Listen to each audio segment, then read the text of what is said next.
গতকালকে ভারতীয় জনতা পার্টির দ্বিতীয় প্রার্থী তালিকা ঘোষণা হওয়া মাত্রই সেই লিস্টে ছিল বনগাঁ লোকসভা। আর বনগাঁ লোকসভা কেন্দ্রের বিজেপি প্রার্থী হিসাবে সেই জল্পনাকে উস্কে দিয়ে নাম ঘোষণা হলো ঠাকুর পরিবারের মঞ্জুল কৃষ্ণ ঠাকুরের পুত্র শান্তনু ঠাকুর। অবশ্যই তিনি রাজনীতিতে নতুন, যদিও দীর্ঘদিন ধরেই রাজনীতি তিনি দেখে এসছেন বাবা থেকে দাদার মধ্যে দিয়ে। সেই জায়গায় দাঁড়িয়ে তার নাম ঘোষণার পর থেকেই গতকাল রাত থেকেই অগণিত মুতোয়া ভক্ত এবং বিজেপি কর্মীরা তার বাড়ি এসে তাকে ফুল দিয়ে শুভেচ্ছা জানাচ্ছেন এবং তার পাশাপাশি আজ সকালেও তাকে ফুল দিয়ে অভিনন্দন জানানো, শুভেচ্ছা জানানো ও কিন্তু এখনও পর্যন্ত বন্ধ নেই। অগণিত ভক্ত মতুয়ারা আসছেন। তার পাশাপাশি আমরা শুনে নেব তার আগামী দিনের পথ চলা, রাজনৈতিক পথ চলা এবং নির্বাচনী কার্যকলাপ কিভাবে কি চলতে চাইছেন, কিভাবে তিনি তার নির্বাচনী এই বৈতরণী পার হবেন, শুনে নেব তার কাছ থেকে। যেটা স্বাভাবিক আপামর জনতার সেবা করা। এ যাবৎ বহু কাজকর্মই হয়েছে, কিন্তু সেই কাজকর্মের ধারাবাহিকতা কতটুকু ছিল, কতটুকু আছে সেটা আমি সঠিক বলতে পারবো না, সেটা তাদের ব্যাপার। কিন্তু আমার মনে হয় যে মানুষের চাহিদা রয়ে গেছে।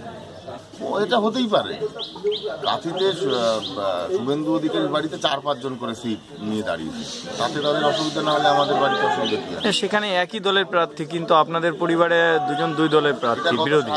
গত 5 বছর ধরে হয়ে আসছে বলে, নতুন কিছু নয়, হতেই পারে। এখন দেখার বিষয় কার প্রতি মানুষের আকর্ষণ বেশি, কে বেশি সমাজসেবার প্রতি নিজেকে ব্রত করেছে, এটাই তো দেখার বিষয়, কিছু না। ভোটের এক্সপিরিয়েন্স বহুবারই আছে, দাদা দাঁড়িয়েছিল, বাবা দাঁড়িয়েছিল, জ্যাঠাবাসা দাঁড়িয়েছিল, সে এক্সপিরিয়েন্স আছে, একই, কোনো তেমন কিছু না। সত্যিকারের যে প্রতিশ্রুতি দিয়েছিলাম মতুয়াদের, ঠিক আছে, কিন্তু সেটা প্রেশারে আমাকে উজ্জ্বল করতে হলে তার যে ব্যাখ্যা তারা দিয়েছে সেটা হচ্ছে যে উদ্বাস্তু আন্দোলন, যেটা বড় মা এবং বিআর ঠাকুর মহাশয়ের সবচেয়ে বড় স্বপ্ন ছিল, সেই স্বপ্নকে আজকে ব্রেক করছে রাজ্য সরকার, এবং সেই রাজ্য সরকারের সঙ্গে সামিল হয়েছেন মমতা বালাকা। তাহলে সেখানে যদি এই ঠাকুরবাড়ি থেকে উদ্বাস্তু আন্দোলন শেষ হয়ে যায়, যেটা ভারতবর্ষের প্রথম উদ্বাস্তু ভূমি, সেই উদ্বাস্তু ভূমি যদি সেখান থেকে যদি সেই আন্দোলন শেষ হয়ে যায়, তাহলে আমার মনে হয় এই বিশেষ করে বনগাঁ লোকসভায় আপামর জনতা যারা আছে তারাও এফেক্টেড হবে, কেননা সকল ধর্ম বর্ণের মানুষই এখানে কম বেশি উদ্বাস্ত। আমরা শুনলাম শান্তনু ঠাকুর তার আগামী দিনের পথ চলা কীভাবে তিনি চলবেন এবং নির্বাচনী বৈতরণী কীভাবে পার হবেন, বা রাজনীতিতেই কীভাবে সবার সাথে সহমর্মিতা রেখে আগামীতে এগোবেন, এবং রাজনৈতিক বৈতরণীর পাশাপাশি তার জয় নিয়ে কি বলছেন শুনলাম তার মুখ থেকেই।